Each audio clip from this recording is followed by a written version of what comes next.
Are off, but teachers have PD. So in our grade levels this morning, we are going to be working on our pacing guide for third quarter, just kind of checking it and making sure everything is filled in and we have all the resources that we need. So we're going to be working on the writing one and the other one that has everything else.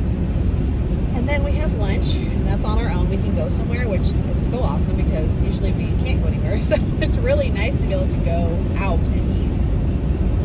And then at 12:30, we split. One of my teenies in second grade is on the standards-based grading committee, just like I am. So we're going to go to that meeting and work on things. We're going to be working on, I cannot remember what it's called. It's like a rubric, but it's got a special name. I just can't think of what it's called right now, so I'll put it right here. So we're going to do that, and the rest of the teams are going to meet with their grade levels and continue working on some other things. And then we'll just get with our teammates and get the 411 on what happened while we were gone. They can catch us up. So today's going to be full of good work. Gonna be honest, didn't really want to get up today. I was feeling pretty lazy, and it's super cold today. It was like 10 when I got up, 10 degrees Fahrenheit. So when I get to school, I've got my tote full of all kinds of stuff. I got all of my books for the ELA Café folded and stapled. I found a couple more that I want to print that I will also send to my TVs. I'm like, it's a little light on some of these because as I was looking for them, I didn't really count how many of each thing I had, but now I have because I've made a list and I've separated by genre. Those are not the only books by any means that I'm going to use when I do this on Friday. I also have ones from my classroom library. I have tons and tons of biographies that I want to put out because they can also use those for their informational writing. I also have lots and lots of animal books, so I'll put those out. And then I have just random, for all the other genres, I have books too. So I'm sure that I'm going to put out Dog Man. I have some of those, and Mercy Watson. I've got books in a series that I'm going to use my classroom books for because they don't really have that on Reading A to Z series books. But like Junie B. Jones and Magic Tree House, the popular, Ready Freddy, things like that, I'll put out. I have my tablecloths in my trunk so I don't forget them that I used for my pizza fractions, my Bondini Pizzeria last year for the fraction pizza. So I've got 5 checkered tablecloths that are the more heavy duty kind. I got them at Walmart and they were like, there might have been about $5 a piece, which that's 25 bucks in tablecloths. But if you get the Dollar Tree ones, they're just gonna last that one time. It's likely that they're gonna get shredded. That just happens because they're very thin. So it's okay if you're using it for a party, especially like if you're doing a messy party and you can just wrap up the tablecloths and pitch them and all your mess is contained. But if you're wanting some longevity out of them, you might want to go a little more expensive tablecloth if you're going to use something over and over. So yeah, I can use this for my ELA Cafe and my pizzeria. So that's 2 different huge things that I'm going to be doing probably each year. I am at school and I'm about to park behind the building here. I'll talk to you later. Hey, it's a little after 1 and we've been told to leave because it is getting really nasty out. So the little flurries we were supposed to get turned into a full-fledged snowstorm that's continuing on and on and on. So we don't know if I'll have school tomorrow. So I'm gonna get to my car and I hope I can make it home safely. So pretty. Looking forward to seeing it from the comfort of my living room.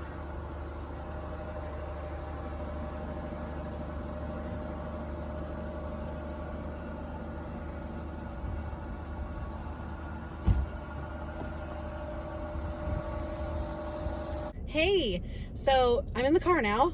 It's so funny. So when I pulled up this morning, my former First Aid colleague pulled up right in front of me. And when I was coming out to go to my car again, she was there again. We came out at the same time. So cool.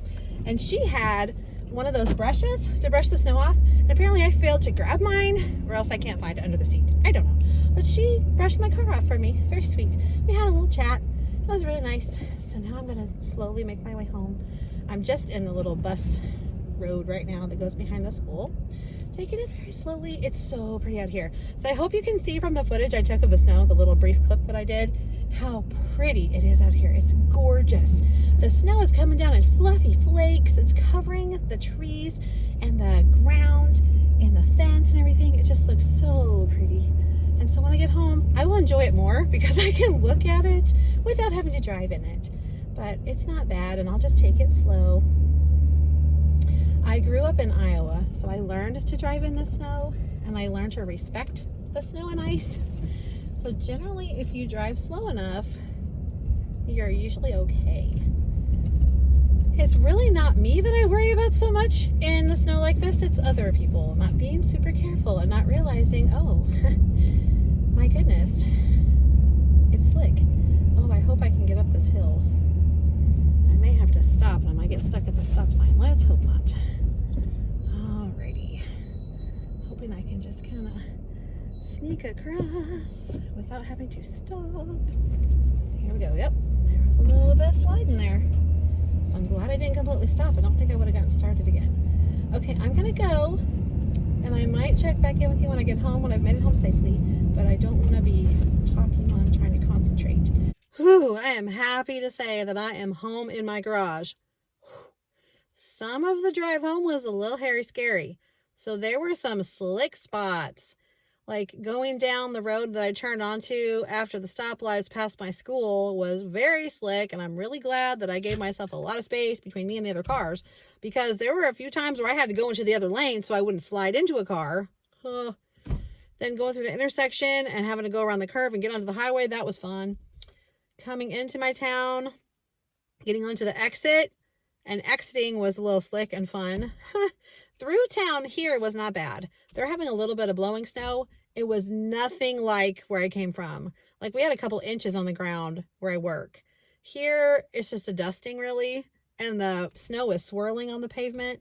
There were some slick spots though. Like when I got down to one of the town streets, it hadn't been plowed at all, it looked like. So it was packed down snow, and it was slick at the intersection. So I'm really, really glad that I'm home and I don't have to go anywhere, and I'm just gonna go hibernate now. We may not have school tomorrow. We don't know. I think they'd probably have school here, but I don't know about where I work, so we'll just have to see what happens. But just very thankful to be home. Now I'm gonna call my husband and let him know I got here okay, and go warm up with my kitties and some hot chocolate. See you later. Good morning. Happy Wednesday, January 22nd. We had a snow day yesterday, so that continued from the half day Monday that I had. So if you remember, which was just a few minutes ago for you, Martin Luther King Day, students were off, teachers had professional development. Half the day was meeting with my team. The other half of the day was supposed to be meeting with the standards-based grading committee that I'm on. After lunch, we had lunch from 11:30 to 12:30, then it got really bad. So then we got sent home early. So you saw me navigating the streets home. That was a little scary. It was very slippery in places. I was happy to be home. I stayed home all day yesterday. Sorry, not sorry. I loved it. And then today is iffy because our weather forecast is looking pretty janky for the rest of the week. So today they are predicting rain starting like at 10 and then turning into snow at noon and then snowing like the rest of the day. So we're gonna have to see what today brings. It's possible that we'll be dismissed early. Like if it gets nasty out, they'll call school off early and we'll leave early. But we'll just have to see what happens. The weatherman last night was very clear about, now, a 1 degree temperature difference can make or break this storm system, basically. That will determine whether we have this or this. I'm like, okay. They're predicting all this snow coming today, tomorrow, and Friday. So this might be a really short week. We don't know. I'm prepared either way. I always am. You know me. I'm a huge planner.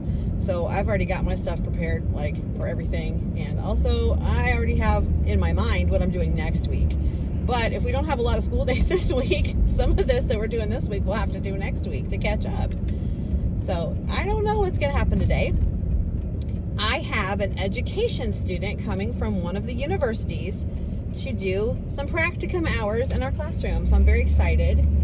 She's going to be here this morning and spend the whole day with us, however long that is. So she wants to see the whole thing from the beginning to the end. So that's going to be super cool. She'll be coming on Mondays and Wednesdays. So I also have Lunch Bunch Book Club today. I was like, oh yeah, it's Wednesday. I have Lunch Bunch Book Club. Ooh. If we get out early, we won't do that. but we probably will have it. I don't know. We'll just have to see. Like, I don't know what's gonna happen. Right now it's clear, just dark and clear. So I'm leaving a little earlier today so I can get to my classroom and take chairs down and all that stuff that I normally do. But in a frenzy, I won't have to be in a frenzy today. I'm going to have to change my calendars again. I changed them Monday when I was there, because when we got out Thursday, or when we dismissed Thursday, I had just changed the calendars to Friday like I normally would, thinking, you know, whatever. If I change it to Monday or Tuesday and we do have school Friday, I'd have to fix them again. So I just put them like I was going to have school Friday, and then we didn't, which was fine. I did a lot of things at home, and I also ran around. You saw that. So anyway, I think today is going to be interesting, to say the least. So we'll just have to see what happens. Caitlin went home last night, so she won't have to be out in any of the weather. Her forecast for Kansas is showing snow. They were supposed to start having snow like at 2 a.m. this morning, I think, or 3. So she may already be under a lot of snow right now, but she doesn't have to go anywhere, thankfully, so she's good and safe. Today, we're going to be starting our penguin study. And if you remember from the other day, I mentioned that I had found an awesome Rooted in Reading special edition unit called Penguin Palooza. So I'm so excited. I have all the stuff ready for that. I'm excited to use that. I have the books. They got here Saturday. So I can't remember what they're called. I'll show them to you later though. And I also link them below for you, along with the Penguin Palooza unit, which I did link that in the last video, but I'll link it again because it's so good. You don't want to miss out if you do penguins. So there are 2 fictional books that you compare and contrast the characters and the story. And then there's also an original Emperor Penguins nonfiction book that Amy Lemons and Katie King wrote together. So I have that printed for my students. So we're going to read it together, but then they're also going to have it to get some penguin facts so we can start our informational writing. So I always like to start with penguins when we start our informational writing, and everyone does a penguin report. And then we usually do a Martin Luther King Jr. report too, but I'm not sure we're going to be able to do that. We still may. I want to do like an animal one and a biography one. So we'll do something. And then when they choose their topic, they can choose whatever they want for nonfiction. So then they will have been exposed to writing both kinds, an animal report and a biography. I have everything ready for my book tasting ELA Café that is supposed to happen on Friday. We're just going to have to see what happens. If it doesn't happen this Friday, I'll throw it in some other time.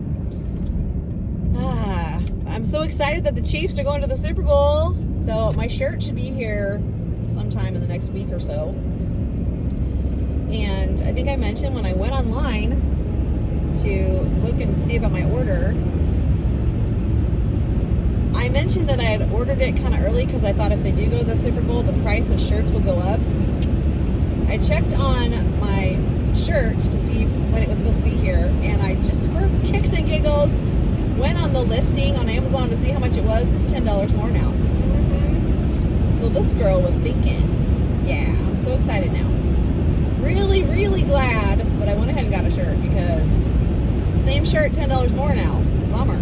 My husband is looking for a championship shirt, and I went, those are going to be pricey, my friend. Very pricey.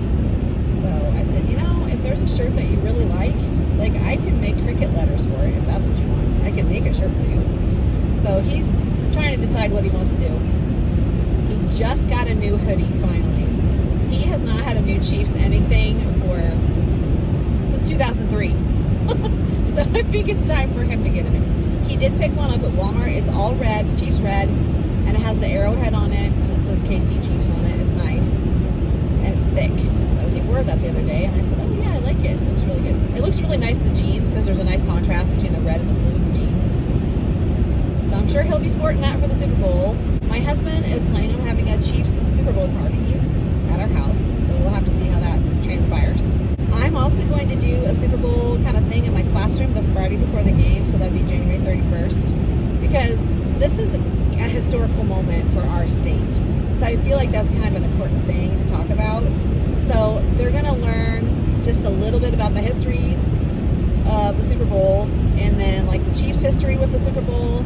Then they're going to get to predict which team they think will win, and we'll just do like a few math activities probably. And it's not going to be like a big blowout thing because Fridays are kind of shorter anyway since we have early dismissal for a PLC meeting. But we'll do some academic things that go with our standards, but then that are like Super Bowl themed. So that'll make it fun and timely for them so that they can be involved in the whole Super Bowl process. Because I know some families aren't sports minded. Like my husband's the biggest sports fan in our family. My daughter and I are just like, yay, Chiefs. I'm excited that they're going to the Super Bowl. That's cool. But like, I haven't watched every game. I don't keep up with them very much. I just know things because he tells me. But I'm happy to support my home team. You always got to support your state teams. That's always important. All right, I am probably about halfway to school, so I think I'm going to go for now. I'll try to catch you up later. We are supposed to have a meeting at the end of the day that kind of takes the place of what we were supposed to do the other half of Monday. So we would have had a staff meeting. I think that's been pushed to Friday during our PLC time. And so today's meeting time we're going to use for what we should have done Monday. So now I'm not sure where I'm supposed to go, so I need to find out. Okay, now I'm at the turnoff for going to my school, so I am going to go for now. I'll check back in with you when I'm able to.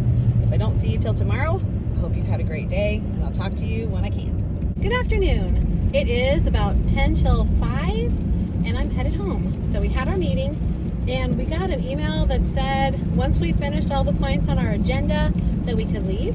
So we finished everything, made sure we talked about everything, filled out all the points in our notes, and we packed up and left. So right now, I don't know if you can hear it, it is just raining. We haven't had any snow yet, even though the forecast showed snow starting like around noon. Then it changed to like starting at 1, then it changed to like starting at 2. So I don't know what's going to happen, but it's possible that if our temperature drops, then this rain might freeze, but I don't know. It's just really cold and gross out because it's rainy and cold. So the student that is an education student came today and was here all day long. Got to see all the things that happen in a room, and it was a little goofy day. I just felt like it was off all day because for one thing, my projector board wasn't working. So that's so weird because yesterday, I think on Instagram, Jeremy Michelbooks had posted that his Promethean board quit working. And you know, you plan things to use your technology, and then when your technology isn't working, you have to quick figure out another plan. So I was like, oh, that stinks when you have like certain plans and then you can't use that, so you gotta like scramble at the last minute to figure out another way to teach something. Well, that's what happened to me today. So I came in and the light wasn't on my projector. Now there's always like a yellow light, it's like a standby light on the bottom of the projector that you can see.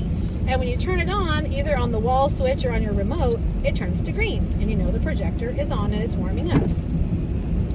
Well, I was like, that's weird. There's always a light on, so it's always in standby.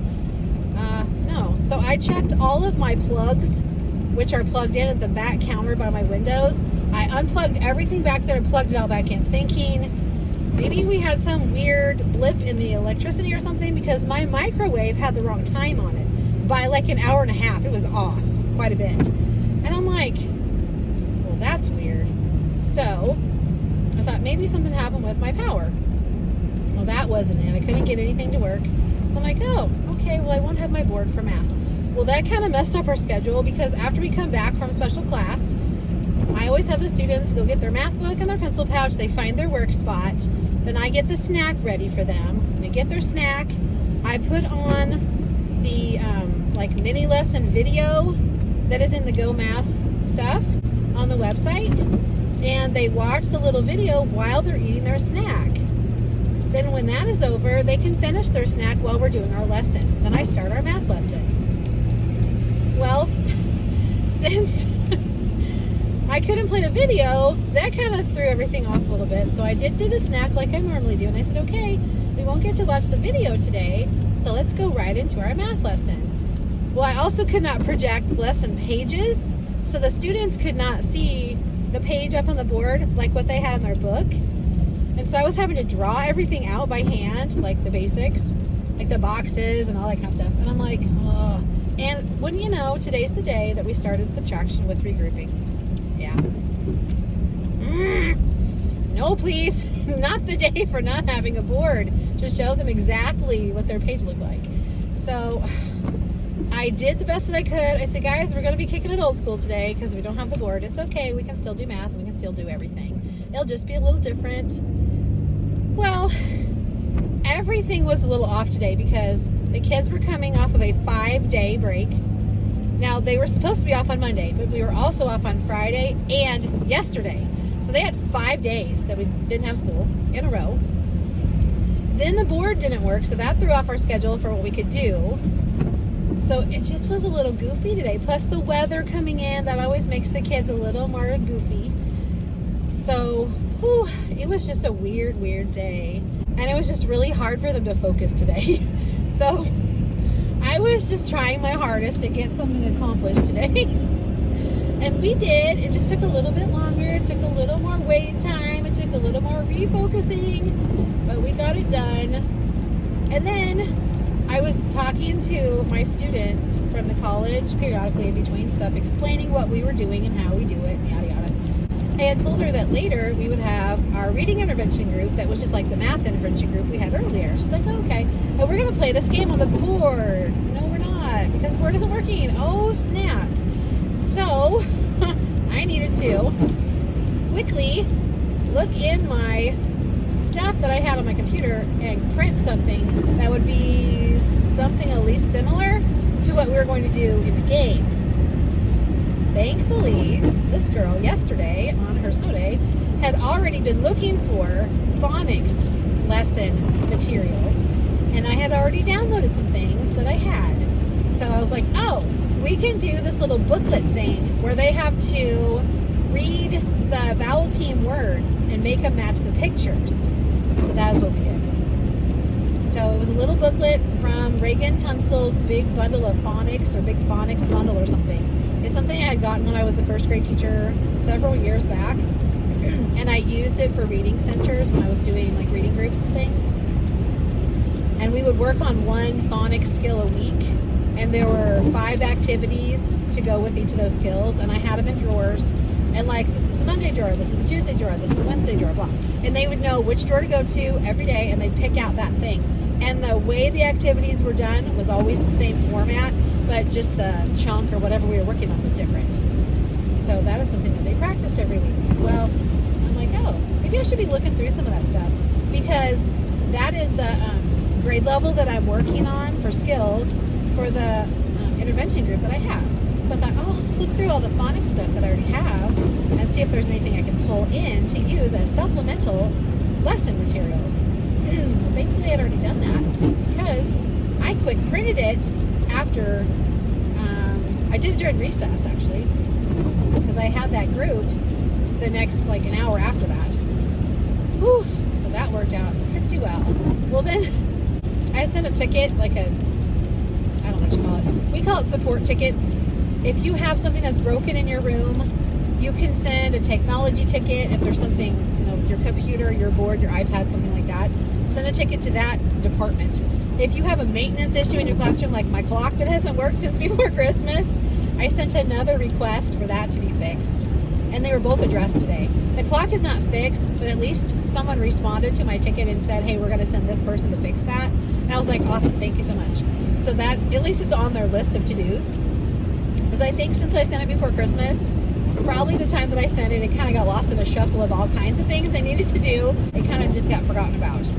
I thought I'll give them a little bit of time and then I'll just send another ticket. Because I didn't put it as an emergency thing. Now, when I sent the ticket for the board, I put that as an emergency thing because, doggone it, we need that board. It's imperative that we have that working. So thankfully, I had someone come look at it. He fiddled with it for a while, and he was like, oh, okay, we need to do this. So he did something and he got it to work. So I pulled the game board up on the screen. I was explaining how to play the game to the kids. I turned around, and the board shut off. I'm like, oh, no. And I thought, oh, it just got knocked off the AirPlay from Apple TV. Nope, that wasn't it. The board itself just went, whoop, and shut off.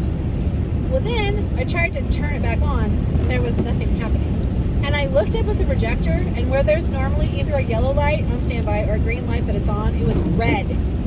Angry red, like Terminator eye red. And I went, oh, there was another red light on too. And then it started blowing like it was like a cooling fan or something went off really loudly. And I'm like, oh no, this is not good. So I said, hold on just a second, class. Let me go buzz the office. So I buzzed the office and I said to the secretary, can you please all call the IT guy to come back to my classroom. Something has gone terribly wrong with my projector. He was just here. And she said she would take care of it. And I was like, ah. So while I was waiting for anything to happen with that, I got that little booklet out and I started explaining to the kids what we were going to do with it. So we started on that. And then I happened to see him walk past my room. And so I ran to the doorway and I said, hey, so-and-so, can you come back? There's something bad happening. Like the lights are red now and it's blowing really loudly. And he's like, oh, okay. So he came back, and then another IT guy was with him, like the head of IT, and he came too. So they were messing with it. They took the filter out. They opened up these little compartments in the projector. They're both sitting on chairs trying to see everything. And then they're like, have you had a new bulb? I'm like, yeah. I said, he just replaced one a few months ago, the same time he replaced one over there. And he was like, yeah, I didn't think it'd been very long. Now, I had a Promethean board in the old building that we were in for 5-6 years, and then we moved to this building. This is the first time I've ever had a bulb replaced in anything. And so I was like, yeah, this is the first time it's ever needed to be replaced since I've been here. And I said, and I'm not one that leaves their board on all the time. I turn it off when I'm not using it. It's not on all day long. And he's like, oh, you're not one of those. I'm like, no. Because I know those bulbs are dang expensive, and I use them when I need them. I turn them off when I don't. So he's like, okay. So we checked it, and he looked at the guy, and he goes, well, could it be the bulb? Let's check it. It was the bulb. Apparently the bulb was defective, the one that I had before. So they're like, okay, we'll see what we can do. We'll be back. I'm like, okay, thank you. And we just continued on with our lesson with the little books and stuff. And it all worked out. Because, you know, as a teacher, things happen. You cannot rely on technology to always be there. So you always got to have a backup plan. So I did. I did have one in the back of my mind. But it just wasn't exactly what I was planning to do, but it worked out just fine. And the kids did great with the activity that we did to practice their bell teams. But, so when they came back in, the second IT guy says, we robbed Peter to pay Paul. So apparently they had taken a bulb from somewhere else. And I'm like, whoa. But that just means they'll get a bulb from their storeroom or whatever and replace the one they took. But while they fixed that, which was awesome, but at that point it was too late to use the game because it was only like 5 minutes until that time was over, which is fine. I'm happy to have my board back. Since I had the guy there, I said, I don't know if you're the one to talk to, but since you're here, I thought I'd just ask you. I said, we're going to be using this old preschool classroom for science activities. And there is a board in there, but there's no Apple TV anymore. And he's like, oh yeah, it's because it got moved to the new building. Because they took the all the resources that they needed and they moved it to the new building. Totally makes sense. I said, is there any way that we could get another one put in there? And he goes, well, yeah, which room is it? And I told him, he goes, yeah, no problem. I'm like, yes, because I think it would be really good if when you take your class to the science lab room, you could sit them down in front of the board and have like a little bit of a mini lesson where you could show them things, and then they go do the science lab or the STEM thing or whatever it is. So that's going to be awesome. So I'm very excited. So since we didn't get to do it in January because it's kind of too late to do it like next week, we are going to use 2 weeks of the month, like the first week and the third week, or the second week and the fourth week, or whatever works. And then we can crank out 2 science lessons or 2 science labs or whatever. So I need to get my purchase order together so I can get materials so that I can set it up. I'm very excited because the room has lots of storage in it. And I think I mentioned that Monday when I was coming home.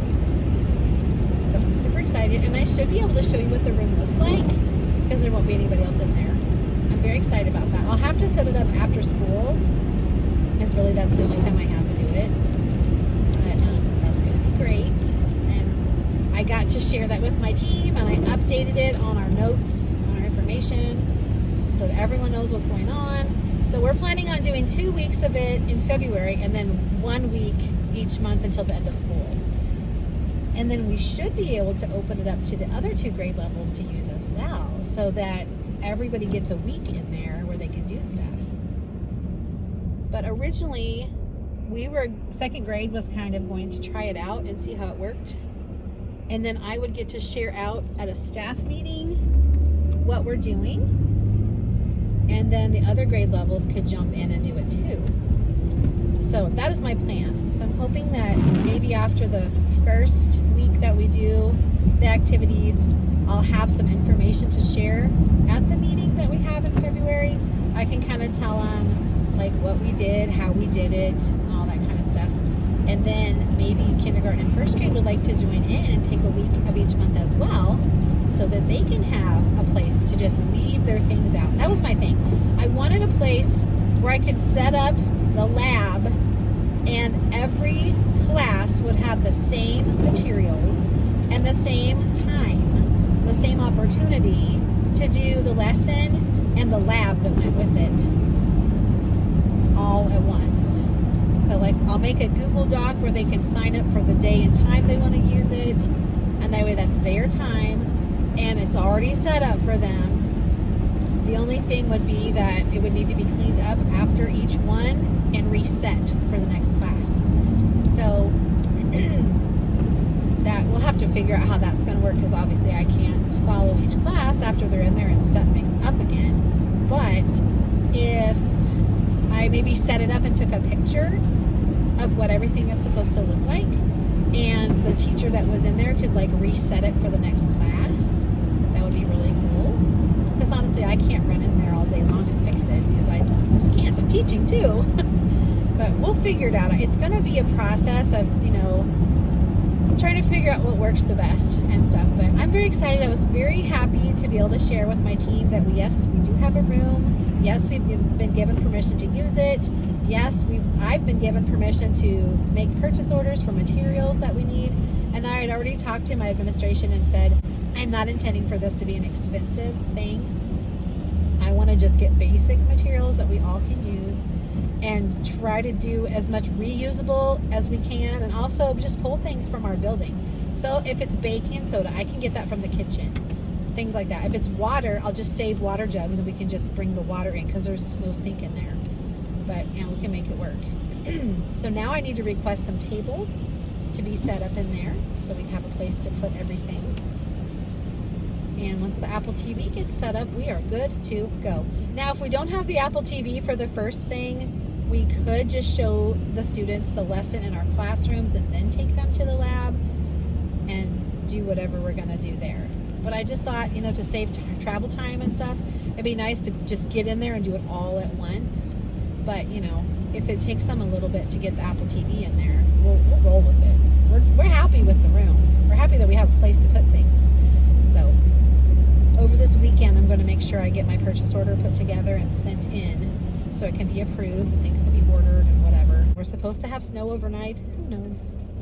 If it never gets any colder, we probably won't have any snow. I don't know. Just have to keep you updated on that. I think people were kind of counting on having a snow day tomorrow. I don't think you should be counting your chickens for their hatch, and don't be counting your snowflakes until they've fallen. But whatever happens, happens. No matter what happens, we've got a very short week. 3 days is pretty darn short anyway. We were able to read one of the Penguin books from my Rooted in Reading lesson, and we talked about comparing the beginning of the story and the end of the story and how they started and ended very similarly. So the book that we read today was Flight School. So cute. It's very short. It doesn't have a lot of words, but there is a lot in the illustrations. So we did some inferring.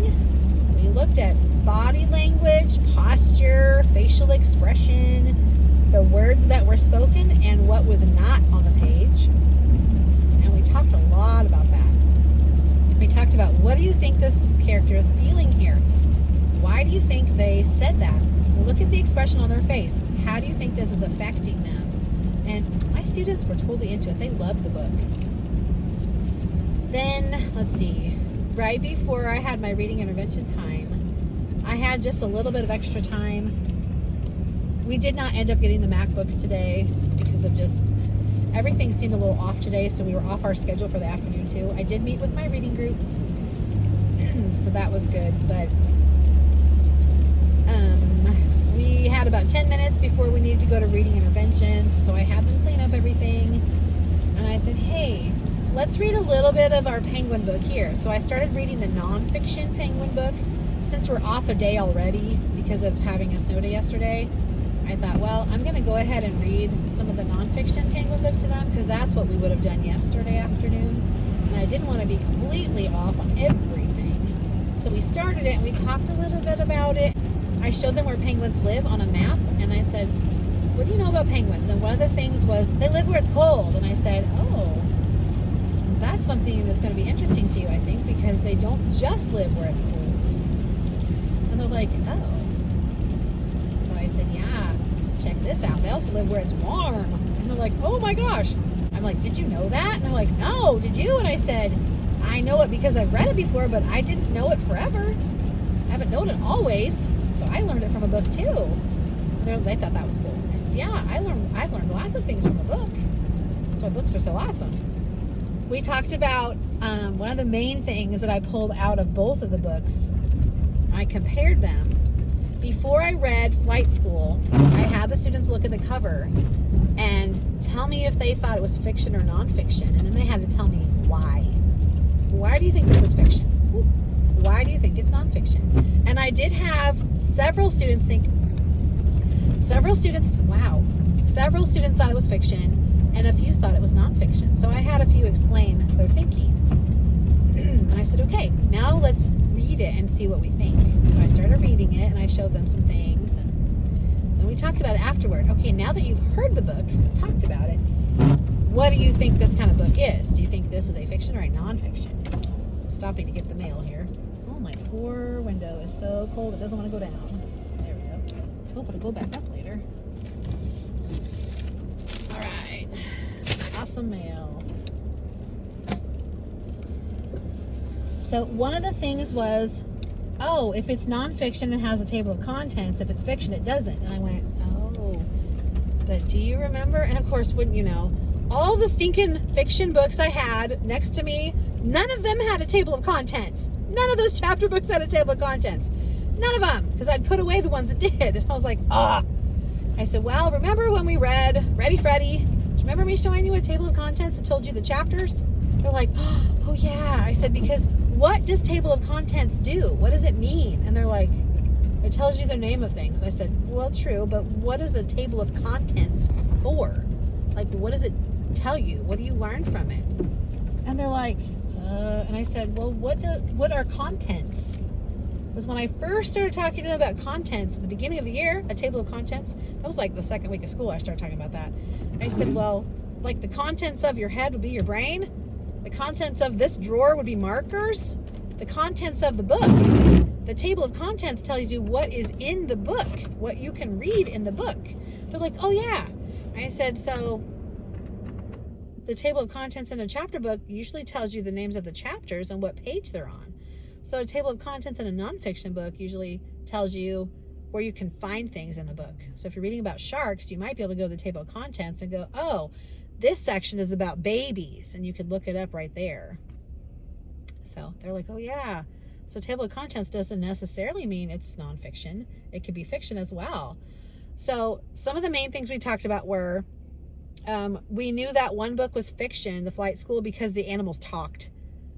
Because animals do talk to each other with animal sounds, but do they speak human words? No. Okay, that was a huge clue right there that it was fiction.